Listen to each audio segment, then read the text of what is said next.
নমস্কার বন্ধুরা, কেমন আছেন সবাই? গল্প যেখানে সত্যি চ্যানেলের আরও একটি নতুন গল্পে আবারও আপনাদের সকলকে স্বাগত জানাই।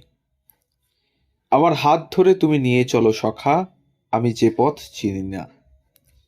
ছুটি ছবি সেই নবাগতা নায়িকার অপাপ বৃদ্ধা মুখ আজও ভোলেননি বাঙালি। কিন্তু সময়ের সঙ্গে সঙ্গে সেই নায়িকা বিস্মৃতির আড়ালে।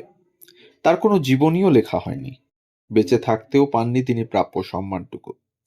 তিনি আর কেউ নন, নন্দিনী মালিয়া। প্রতিমা বন্দ্যোপাধ্যায়ের সেই গান দিয়েই ওই সময়ের সব দর্শকের মনে রয়ে গিয়েছেন নন্দিনী মালিয়া। কিন্তু ছুটি ছবির নায়িকার জীবনের ছুটি বড় তাড়াতাড়ি হয়ে গিয়েছিল, যা মেনে নেওয়া খুবই কষ্টকরও ছিল।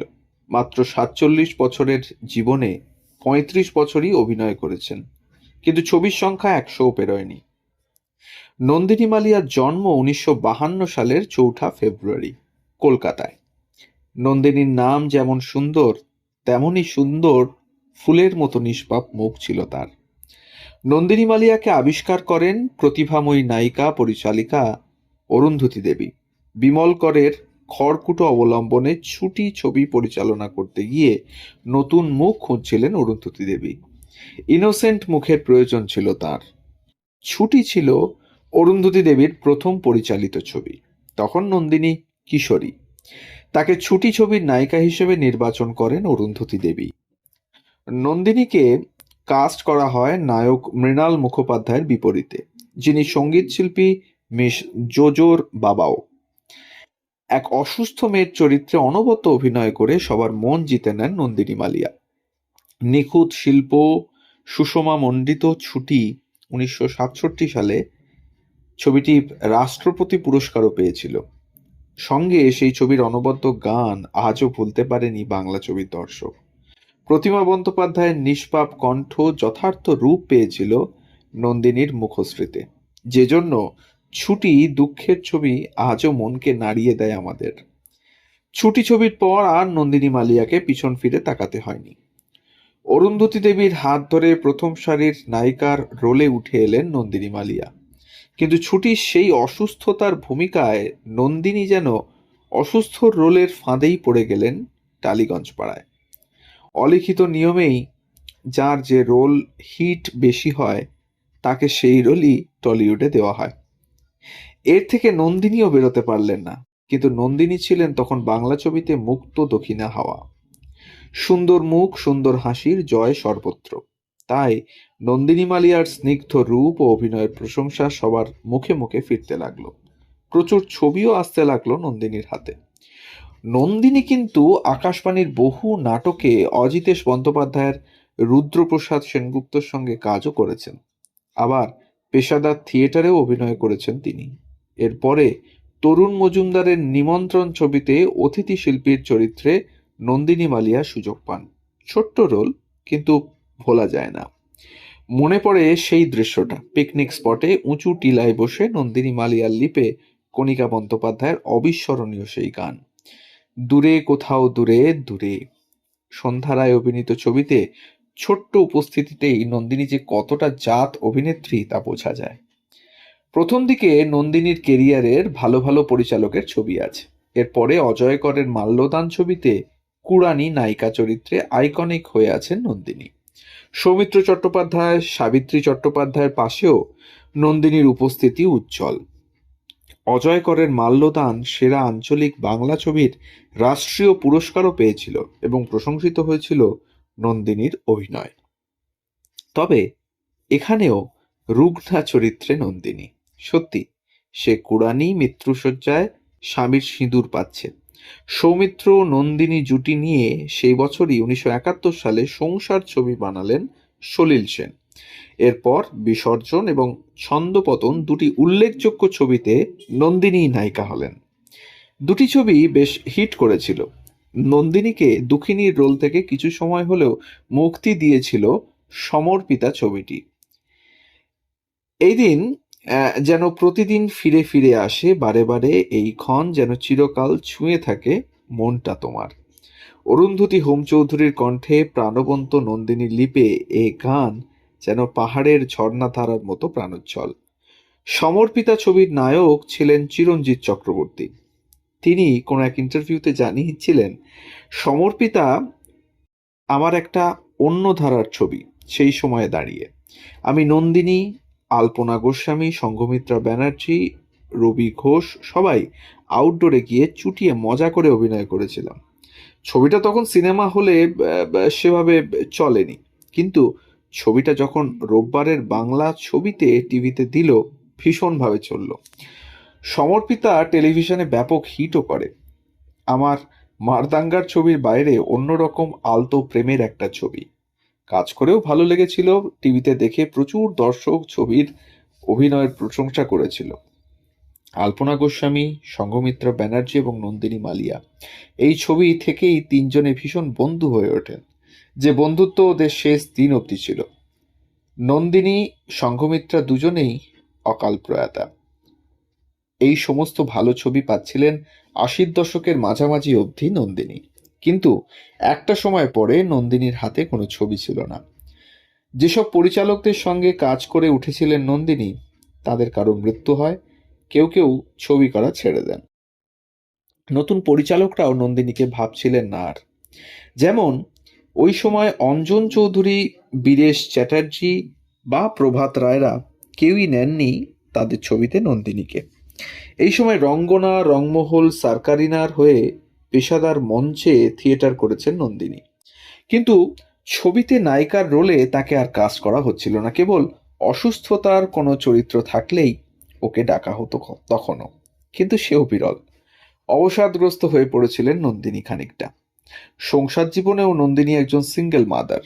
স্বামীর সঙ্গে একত্রে সংসার করা খুব বেশি দিন হয়নি। দক্ষিণ কলকাতার ফ্ল্যাটে মা নন্দিনী আর মেয়ে অনন্যা, যার ডাকনাম গুড়িয়া, থাকতেন সেখানে। প্র্যাট মেমোরিয়াল স্কুলে মেয়ে অনন্যাকে পড়িয়েছিলেন নন্দিনী।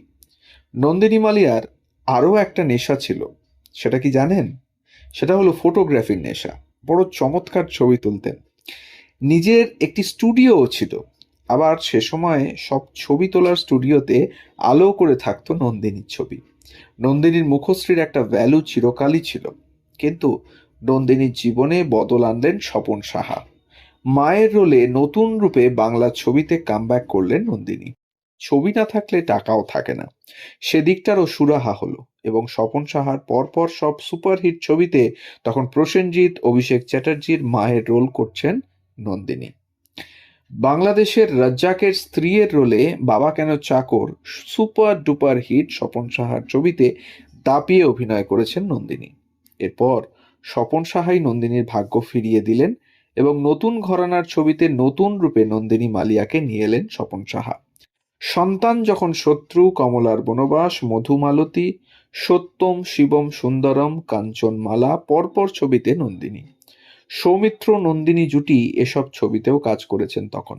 তবে টাকা অনেক এলেও সেই আগেকার মানের ছবি কিন্তু নন্দিনী পেলেন না, যেসব ছবি ওর কেরিয়ারের শুরুতে করেছিলেন। ইতিমধ্যে নন্দিনী মালিয়াকে মেগা সিরিয়ালেও নিয়ে এলেন বিষ্ণু পাল চৌধুরী। প্রথম মেগা জননীতে সুপ্রিয়া দেবীর সেজ বৌমার চরিত্রে নন্দিনী মালিয়া। নন্দিনীর বিপরীতে ছিলেন শিলাদিত্য পত্রনবীশ, তিনিও অকাল প্রয়াত। জননীতেও নন্দিনী খুব নাম করেছিলেন, তবে ওই অসুস্থ রোগভোগের চরিত্র ওর পিছু ছাড়েনি। তাই জননীতেও সেজ বৌমা নন্দিনীর ছেলের ব্লাড ক্যান্সার, এক বিষণ্ণ চিন্তাগ্রস্ত মায়ের রোল অসম্ভব ভালোভাবে ফুটিয়ে তুলেছিলেন নন্দিনী। রূপা গাঙ্গুলি অভিনীত দ্রৌপদী সিরিয়ালেও নন্দিনী মালিয়া কুন্তির ভূমিকায় স্নিগ্ধতা ছড়িয়েছিলেন। অন্যদিকে স্বপন সাহার ছবিও চুটিয়ে করেছেন নন্দিনী। কিন্তু এই নাম যশ নতুনভাবে পাওয়া অধ্যায়টা নন্দিনী বেশি দিন যাপন করতে পারলেন না। ছুটি হয়ে গেল নন্দিনীর জীবন থেকে। তখন জননী করে সবার ঘরে ঘরে নন্দিনী বঙ্গজীবনে রোজকার চেনা মুখ। ১৯৯৯ সালের ১৩ই সেপ্টেম্বর আচমকা দুঃসংবাদ এলো, নন্দিনী মালিয়া আর নেই। মিটিয়ে দেব সকল খোঁজা, সকল বোঝা, ভোরবেলাকার একলা পথে চলব সোজা। তোমার আলোয় ডুবিয়ে নেব সজাগ আঁখি। নাই নাই নাই যে বাকি, সময় আমার শেষের প্রহর পূর্ণ করে দেবে নাকি। পৃথিবী ছেড়ে চলে গেলেন নন্দিনী মালিয়া। হৃদরোগে আক্রান্ত হয়ে ভোরের দিকে মৃত্যু হয় তার। অনেক কাজ করলেও অবসাদ যেন কোথাও ওর মনে ফুটে উঠত। অকালেই মাতৃহারা হলো নন্দিনীর একমাত্র মেয়ে গুড়িয়া। নন্দিনীর শেষ ছবি স্বপন সাহার গরিবের সম্মান। সে সময়ে জুন মালিয়া ছিলেন উঠতি অভিনেত্রী। বাঙালি দর্শক কেন যেন গুজব রটিয়েছিল নন্দিনী মালিয়ার মেয়ে নাকি জুন মালিয়া। জুন যদিও মাল্য লেখেন, কিন্তু সে সময় বেশ জোর রটনা ছিল এটি। নন্দিনী মালিয়া মারা গিয়ে সেদিন এই রটনার নিষ্পত্তি করে গেলেন। জুন মালিয়া তার মেয়ে নয়, কোনো যোগসূত্রই নেই তাদের। টলিগঞ্জ পাড়ায় বহু অভিনেত্রী এসেছিলেন, যারা অভিনয় না পারলেও রূপের জোরে, প্রযোজকের জোরে জায়গা করে নেন। কিন্তু নন্দিনী স্নিগ্ধ রূপ আর অভিনয় দুটোর জোরেই টলিউডে আসেন। অথচ এমন একটি প্রতিভাময়ী ট্যালেন্ট উপযুক্ত ব্যবহার করেননি টলিউড পরিচালকরা। নন্দিনী মালিয়া মানেই যেন ছিল তখন শুধু অসুস্থ চরিত্র আর রোগভোগের দুঃখের কাহিনী। নন্দিনী নিজেও কিছুটা বেছে পরের দিকে ছবি করেন, এবং টাকাটাও বড় ব্যাপার। এক সিঙ্গল মায়ের লড়াই ছিল ওর জীবন। মাত্র 47 বছর বয়সে বাংলা ছবির হাসনুহানা ফুল নন্দিনী চড়ে গেল। গীতা দে থেকে সংঘমিত্রা ব্যানার্জি, অর্পিতা বেকার, বাসবী নন্দী অনেকেই উপস্থিত ছিলেন নন্দিনীর শেষ যাত্রায়। তবে খুব বেশি স্টার কেউ আসেননি। নন্দিনী কিন্তু কাজ করতে করতেই মারা যান। ওর মৃত্যু ছিল আকস্মিক দুঃসংবাদ। নন্দিনীর মৃত্যুর খবর পেয়ে ছুটে এসে গীতা দে দূরদর্শনের সামনে বলেছিলেন, নন্দিনী আমার মেয়ের মতো ছিল, আমি বেঁচে থাকতে ও কেন আগে চলে গেল। আজ ২৬ বছর পর এখনকার বাংলা ছবির জগৎ আর মনে রাখেনি এই নন্দিনী মালিয়াকে। তবু দর্শক মহলে নন্দিনী সেই নিষ্পাপ মুখ আজও জীবিত। নন্দিনী মালিয়া বকুল ফুলের মতো ঝরে গিয়ে যেন বলে গেলেন, আমার জীবন নদীর ওপারে, এসে দাঁড়ায় দাঁড়ায় বধূ, হে আমি তরিটি বহিয়া আসিব। তুমি চরণখানি বাড়ায় হে, দিনের আলোটি নিভে যাবে, আধার আসিবে ঘিরে, তুমি নয়নের কোনো সোহাগের দ্বীপ জ্বালিয়া রেখো, হে ধীরে আমি আপনা হারায়ে নিজে হারা, তুমি এতটুকু হারায় হারায় বধূ হে। তো এই ছিল নন্দিনী মালিয়ার গল্প। আমাদের চ্যানেলের তরফ থেকে ওনাকে কুর্নিশ জানাই। আর আবারও মনে করিয়ে দিই, যদি আমাদের চ্যানেলে নতুন হন তাহলে অবশ্যই চ্যানেলটিকে সাবস্ক্রাইব করে একটু পাশে থাকবেন, যাতে আমরা এই ধরনের গল্প আপনাদের সামনে আরও নিয়ে আসতে পারি। বেল আইকনটিকে প্রেস করতে ভুলবেন না, যাতে পরবর্তী গল্প খুব তাড়াতাড়ি আপনাদের কাছে পৌঁছে যায় তার জন্য। আর আমাদের ইনফরমেশন, উপস্থাপনা যদি এতটুকু আপনাদের মন ছুঁয়ে থাকে, তাহলে অবশ্যই একটা লাইক, কমেন্ট আর একটু শেয়ার করে দেবেন আমাদের গল্পগুলো, যাতে আমরা পৌঁছে যেতে পারি আরও অনেক মানুষের কাছে। সবাই ভালো থাকুন, সুস্থ থাকুন আর শুনতে থাকুন গল্প যেখানে সত্যি। ধন্যবাদ।